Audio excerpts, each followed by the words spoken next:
Poštovani gledatelji, dobar dan i dobrodošli u još jednu emisiju Zapadna strana. Naša današnja gošća je doktorica znanosti Ana Skleder-Matijević, prodekanica za nastavu na Veleučilištu Baltazar Zaprešić. Dobar vam dan i dobrodošli. Dobar dan. Evo, skoro sam se zabunila i rekla Baltazar Adam Krčalić. Pa, ta zabuna zapravo i nije neobična, zato što smo se mi donedavno zvali Visoka škola za poslovanje i upravljanje Baltazar Adam Krčalić, ali smo napravili preustroj i sada smo veleučilište, a ujedno smo i skratili naše ime, pa se sada zovemo Veleučilište Baltazar Zaprešić. Kako to da ste se odlučili na taj potez? Imamo dosta veliki broj studenata, imamo 6 studijskih programa i odlučili smo se proširiti u druga znanstvena polja, tako da je bio logičan korak naprijed da se preustrojimo u veleučilište kako bismo mogli organizirati i nove studije u novim programima. Dakle, to je bio logičan korak dalje i logična zapravo sljedeća stepenica u našem razvoju. Možete nam reći nešto o samom veleučilištu? Kako je to uopće, kako je krenula ta ideja da se u ovako malenom gradu uopće otvori prvo visoka škola, sada je veleučilište? Pa, priča je krenula pred 15 godina kada su naši osnivači, vizionari, sanjali o tome da Zaprešić postane sveučilišni grad. I u to su uložili jako puno energije, jako puno truda i osnovali Visoku školu za poslovanje i upravljanje Baltazar Adam Krčalić, koja je u svojim počecima nudila dvogodišnji studij, zapravo bila je na razini više škole. A zatim smo sa uvođenjem bolonjske reforme krenuli sa izvođenjem trogodišnjeg studija. Uskoro nakon toga uslijedili su i prvi diplomski studiji i evo došli smo do toga da smo prošle godine se preustrojili u veleučilište. Jako smo zadovoljni našim rastom, našim razvojem i sada evo počeli smo se razvijati i u novim smjerovima. Koliko studenata polazi vaše veleučilište? Trenutno imamo oko 2500 studenata, nešto malo više jer imamo dosta apsolvenata koji svakim danom završavaju svoj studij, tako da je taj broj fluktuira, ali tu smo negdje oko 2500 studenata. A koja područja gravitiraju vama? Da li znate možda taj podatak? Imamo zapravo najviše studenata iz Zagreba, iz grada Zagreba, ali i Zagrebačke županije i ovo područje zapravo Zagorske županije isto gravitira prema nama, ovdje u Zaprešiću. Međutim, imamo i lokaciju u Biogradu na moru, tako da tamo gravitiraju zapravo cijelo ovo područje Srednje Dalmacije. Evo, pričali ste da će biti novi smjerovi, o tome ćemo nešto više u drugom dijelu emisije. A koji smjerovi su trenutno sada na vašem veleučilištu? Trenutno nudimo jedan preddiplomski stručni studij, to je stručni studij poslovanje i upravljanje koji se odvija u 3 usmjerenja. Poslovna ekonomija i financije, menadžment uredskog poslovanja i menadžment u kulturi. Nudimo i 3 specijalistička diplomska stručna studija, projektni menadžment, komunikacijski menadžment i financijski menadžment. Možete nam ispričati nešto o dobnoj strukturi studenata? Ovo su malo više onako ozbiljnije teme.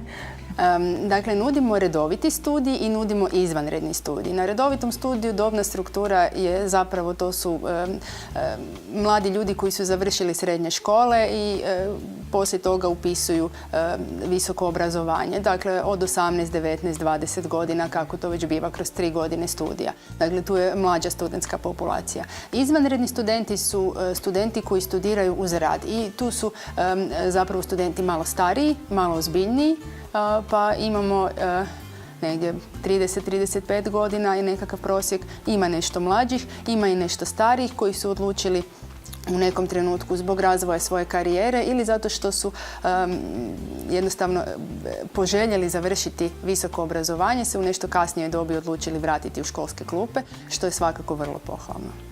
Možete li nam reći u kojem periodu najčešće studenti završavaju vaš studij? Da li je to odmah u roku 3 godine ili im treba malo duže? Treba im malo duže. U 3 godine naime nije moguće završiti studij zato što 3 godine traju predavanja na preddiplomskom studiju, ali završavaju uglavnom u onoj 4. apsolventskoj godini. Dakle, po odslušanim predavanjima upisuju apsolventsku godinu i većina studenata završi studij tijekom te apsolventske godine. Naravno, ima i onih koji malo malo otegnu, njima treba malo duže, ali njima pružamo svu podršku koja im je potrebna kako bi na vrijeme završili svoj studij. Dakle, ako naš student odustane od studija kad je došao do samog kraja, to smatramo i svojim neuspjehom, tako da svakako se trudimo da nam studenti uspješno privedu studij kraju. Evo imate jednu novinu, a to je studentska menza, čak nije toliko baš novo, i studentski centar. Evo, kako ste uspjeli isposlovati da studentski centar dovedete u Zaprešić? Nije bilo lako i dugo je trajalo. Na kraju smo ipak uspjeli. Od početka ove akademske godine imamo kantinu studentskog centra u našem veleučilištu u Zaprešiću, koja je jako posjećena. Moram primijetiti, od ranog jutra studenti dolaze na doručak, na ručak, dakle vrlo je popularna i popunjena. I to ne samo naši studenti, već svi studenti koji imaju iksicu s područja grada Zaprešića znaju navratiti kod nas u našu kantinu. Druga stvar je ured studentskog centra gdje studenti mogu zatražiti studentske ugovore, dakle ako se radi o nekakvom studentskom zaposlenju. Kao što sam rekla, nije bilo lako i dugo je trajalo, a najveći dio posla odradili su zapravo naši studenti, odnosno naš studentski zbor koji se jako zalagao pri ministarstvu, koji je kroz vijeće studenata veleučilišta i visokih škola Republike Hrvatske zapravo dugo na tome radilo kako bi naši studenti uspjeli zapravo dobiti i ovu priliku, odnosno da se izjednače u svojim pravima sa studentima sa sveučilišta, sa državnih sveučilišta. Ovo je zaista za svaku pohvalu, naročito zato što smo relativno blizu Zagrebu, tako da ovo je, evo, moram priznati, izvanredna stvar. Jako smo zadovoljni, naši studenti su zadovoljni, moram priznati i nastavnici isto. Možete nam ispričati što vi točno radite kao prodekanica za nastavu? Pa najjednostavnije rečeno, moj je posao da osiguram da nastavni proces teče nesmetano, odnosno da svi budu zadovoljni, da se nastava odvija onako kako je isplanirano, da profesori odrade svoj posao, ali da studenti odrade svoj posao i nekako da izbalansiram taj trokut studentske službe, studenti, nastavnici i naravno komunikacija sa upravom. Nekada je to vrlo lako, nekada baš i nije lako, ali evo za sada dosta dobro balansiram svim ovim dionicima. Jesu li svi vaši profesori stalno zaposleni ili imate i vanjske suradnike? Imamo i vanjske suradnike, ali imamo i dosta veliki broj stalno zaposlenih nastavnika u svim nastavnim zvanjima, od asistenata do profesora visoke škole u trajnom zvanju, ali i višim zvanjima imamo i redovitih profesora u trajnom zvanju i akademika. Šaroliko, dakle. Da, moram se pohvaliti u ime našeg veleučilišta da je nastavna struktura naših nastavnika, dakle po zvanjima, najbolja od svih privatnih veleučilišta i visokih škola. Možete li nam otkriti tko bi bili vanjski suradnici, dakle iz kojih sve sfera dolaze? Vanjski suradnici su s jedne strane visokoškolski nastavnici koji odrađuju jedan dio nastave, ali isto tako volimo pozvati stručnjake iz prakse da malo obogate našu nastavu nekakvim konkretnim primjerima iz vlastitoga iskustva, bilo kroz gostujuća predavanja, bilo kroz sudjelovanje u nastavi određenih kolegija. Evo, budemo samo kratko predahnuli i pogledali rubriku Radi sam koju nam je spremila Ema.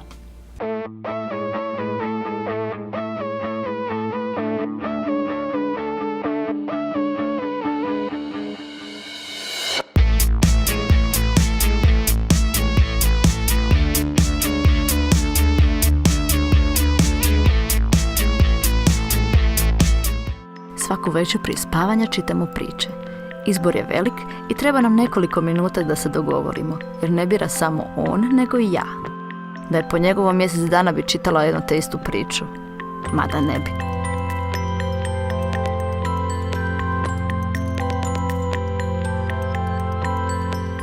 I u čitavoj toj priči sinula mi je ideja.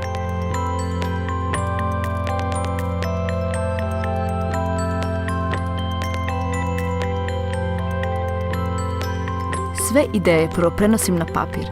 Crtanje mi omogućuje da unaprijed vidim kako će moja ideja izgledati u stvarnosti.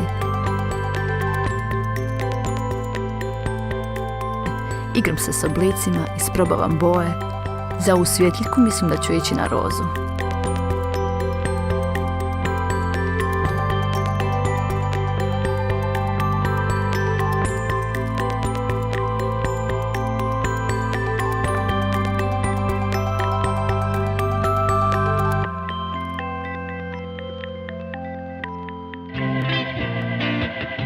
pripremam potrebne materijale i alat. Najčešće radim s onim što već imam kod kuće. U ovom slučaju imala sam stari fenjer koji je samo čekao svoj red za uljepšavanje.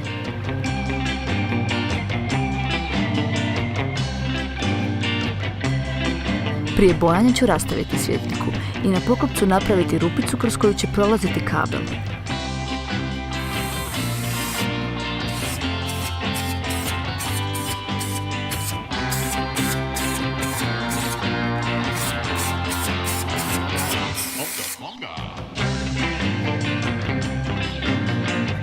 Dok čekam da se boja osuši, mogu spojiti utikač i sklopku na kabel. Jednostavno je, kada sam to prvi put radila, pokazao mi suprug, a sad mogu i sama. Samo je važno da struja nije ukopčana dok radite.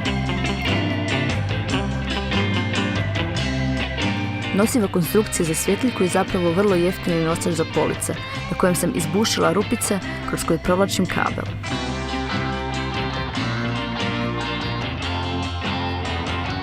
I sada, kada je sve spremno, mogu sastaviti svjetiljku.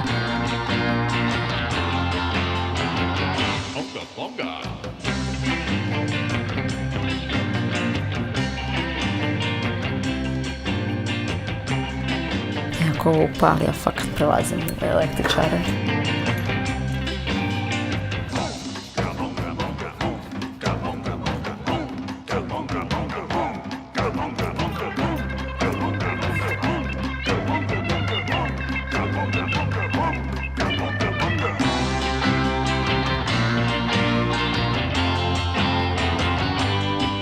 Posljednje provjere, isprobavam je i radim.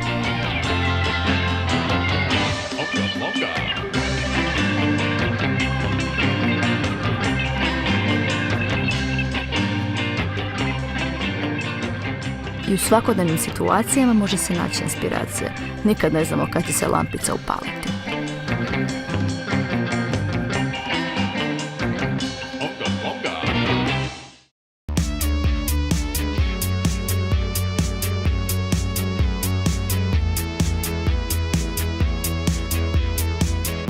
Dragi gledatelji, evo nas natrag sa našom gošćom, gospođom Anom Skledar-Matijević.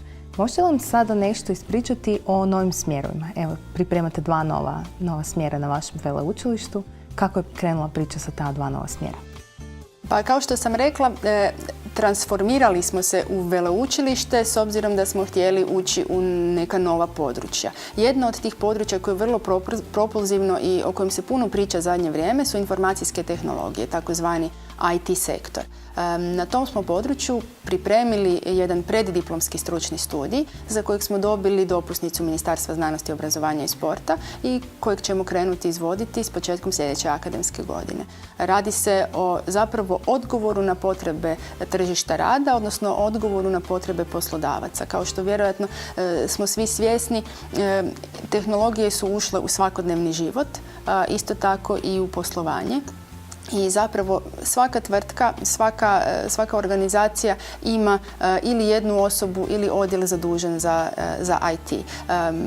S obzirom da se radi o relativno novom području, u Hrvatskoj nema dovoljno obrazovanih kadrova i velika je potražnja za takvim kadrovima, pa smo odlučili odgovoriti na tu potrebu tržišta rada ovim našim preddiplomskim programom. Nadamo se da će postići veliki uspjeh i da će zapravo biti prepoznat i od poslodavaca. Koje znanja i vještine će studenti steći na IT studiju?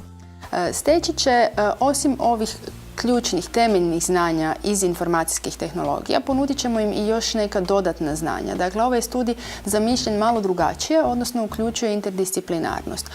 Osim, dakle, znanja koje svaki IT-evac treba imati iz područja informacijskih tehnologija, ponudit ćemo i temeljna znanja menadžmenta, prava, upravljanja projektima, kako bi se dakle, osoba koja završi taj studij, koja postane prvostupnik informacijskih tehnologija na našem veleučilištu, mogla odmah uključiti u poslovne procese na budućem radnom mjestu.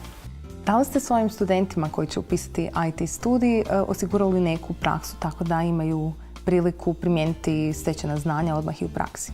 Apsolutno. Kao prvo imamo odlično opremljene informatičke učionice sa vrhunskom tehnologijom. Dakle, dio praktične nastave odvijat će se na našem veleučilištu, a u sklopu programa predviđena je i praksa. Ovdje računamo na naše partnere iz prakse, odnosno na poduzeća koja se bave informacijskim tehnologijama i koja su podržala zapravo pokretanje ovoga studija. Gdje će se izvoditi ovi novi programi? Preddiplomski stručni studij informacijske tehnologije izvodit će se u Zaprešiću, a menadžment javnog sektora, naš novi specijalistički diplomski stručni studij, izvodit će se na našoj novoj lokaciji u Zagrebu u Lastovskoj ulici.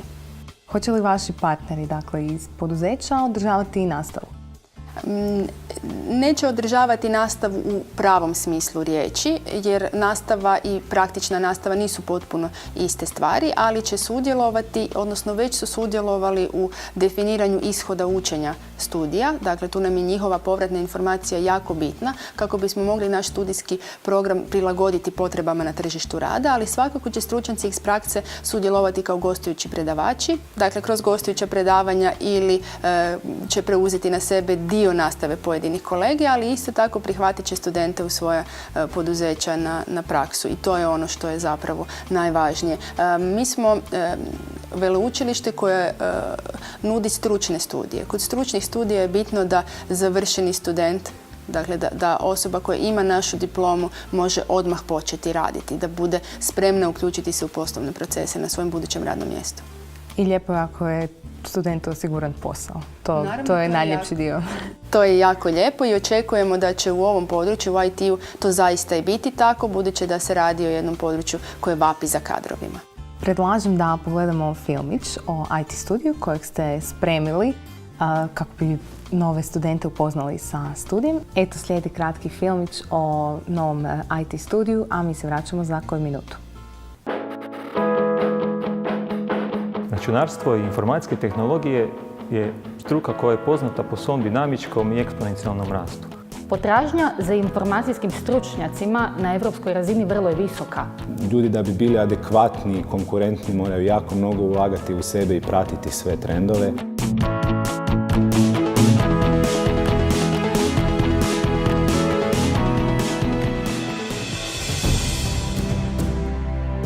Veleučilište Baltazar Zaprešić otvorilo je jedno novo područje sa novim studijem, prediplomskim stručnim studijem informacijske tehnologije. Naši studenti će naučiti voditi projekte, dakle dobit će područje projektnog menadžmenta, omogućit će se stjecanje znanja iz financija za vođenje projekata i te znanja iz prava. Ne samo u IT-u, nego i u svim ostalim obrazovanjima jako je bitno da postoje i određene stvari koje su interdisciplinarne. Obzirom da je koncept ovog IT studija razvijen u suradnji s mnogim gospodarskim stručnjacima i menadžerima, očekujem da će ovom studiju upravo to omogućiti diferencijaciju u odnosu na mnoge druge studije u Hrvatskoj i pripremiti ove studente na rad ne samo na hrvatskom tržištu, nego i na međunarodnom tržištu. U hrvatskom IT sektoru zasigurno nedostaje IT stručnjaka. Inicijativa Baltazara da otvori IT studije jako dobra. Ukoliko bi broj stručnjaka bio veći, sigurno da bi oni sa svojim radom u svim firmama mogli doprinijeti povećavanju globalne konkurentnosti. Postoji potreba i za ljudima koji su upoznati sa problematikom vođenja projekata, što znači da mi već sad u firmi imamo nekoliko project menadžera i bit će novih. Ja bih svakako budućim studentima preporučio upis ovog studija, jer će na studiju steći i tehnička znanja koja su im potrebna za radna mjesta razvoja softvera, ali i znanja vezana uz upravljanje projekata. Sposobnosti upravljanja projektima, razvoj softvera, soft skillovi, Analiza tržišta. Nešto više od samo IT stručnjaka, osobu koja može raditi u timskom radu i poznaje poslovne procese.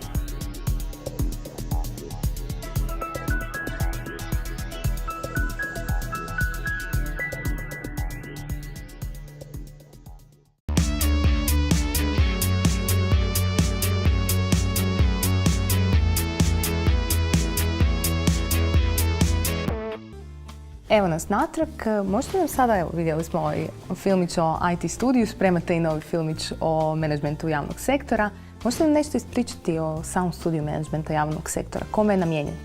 Dakle, prvo radi se o specijalističkom diplomskom stručnom studiju koji je namijenjen osobama koji su završile ovu prvu razinu obrazovanja, dakle ili preddiplomski studij u trajanju 3 godine ili onaj predbolonjski 4-godišnji studij.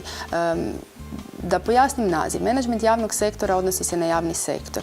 Često kada govorimo o javnom sektoru zapravo imamo krivu percepciju što to javni sektor jest. Najčešće mislimo samo na državnu upravu. Međutim, javni sektor je puno šire područje, obuhvaća zapravo sva poduzeća koje su u javnom vlasništvu, obuhvaća vrtiće, škole, obuhvaća vatrogasce, obuhvaća zapravo sve državne službe. Nama je misao vodilja bila da zapravo ponudimo obrazovanje za osobe koje već rade u javnom sektoru, da im ponudimo specifično obrazovanje koje bi podiglo učinkovitost javnog sektora. Dakle, ako na nekim ključnim mjestima u javnom sektoru imamo ljude koji imaju znanja iz prava, iz menadžmenta, iz organizacije, čak i zaštite okoliša, vjerujemo da bi na taj način bili učinkovitiji u svojem poslu i na kraju bi se to sve reflektiralo i na građane koji bi dobili učinkovitiju javnu upravu, odnosno učinkovitiji javni sektor, što je širi pojam. S obzirom da je studij namijenjen ljudima koji rade, vi ste omogućili studentima online studiranje. Možete nam nešto o tome ispričati? Online studij je zapravo jedan projekt koji smo započeli prošle godine. Započeli smo s pripremom. Dobili smo dopuštenje Nacionalnog vijeća za visoko obrazovanje, znanost i razvoj tehnologija da takav studij i obavljamo. Online studij za kakav smo se mi odlučili naziva se hibridnim studijem. To je zapravo kombinacija nastave u klasičnom obliku, dakle kada studenti dolaze u zgradu visokoobrazovne ustanove i slušaju dio predavanja, ali jedan dobar dio nastave izvodi se online putem online platforme.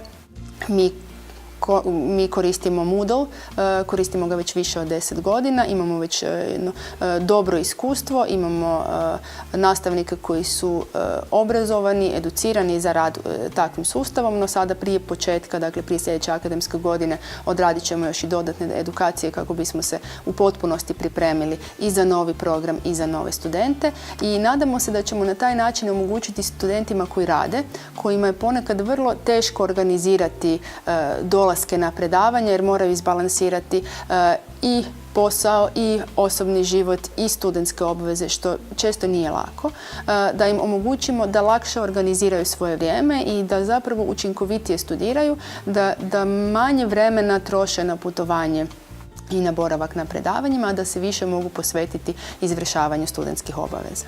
Kako se polažu ispiti? Ispiti se polažu u našem hibridnom obliku na onaj staromodni, klasični način. Dakle, dođete pred profesora i polažete ispit. Na online platformu izmjestili smo dio nastave. Tamo se ne polažu ispiti, ali smo studentima omogućili da testiraju svoje znanje, odnosno da prate svoj napredak ispunjavanjem online testova i kvizova, kako bi sami mogli procijeniti jesu li dovoljno spremni za izlazak na klasični ispit. A kolokviji kod online studiranja nisu opcija ili možda jesu? Dapače jesu. Kod online studiranja preferiramo formativnu procjenu znanja, što znači da se zapravo studenta jako često testira kroz nekakve zadatke ili nekakve male testiće ili nekakve kvizove ili eseje. I zapravo student radi na tome da skuplja bodove, odnosno određivanjem pojedinih zadataka skuplja određeni broj bodova i na taj način gradi svoju ocjenu koju na kraju potvrđuje na završnom ispitu. Kakvi su još programi u pripremi? U pripremi su i brojni programi cjeloživotnog obrazovanja, neki su već ponuđeni, ali radimo marljivo na tome da ponudimo i još veći broj novih programa kako bismo odgovorili na potrebe ljudi koji već rade, a imaju zapravo potrebu da se dodatno obrazuju i da se dodatno educiraju.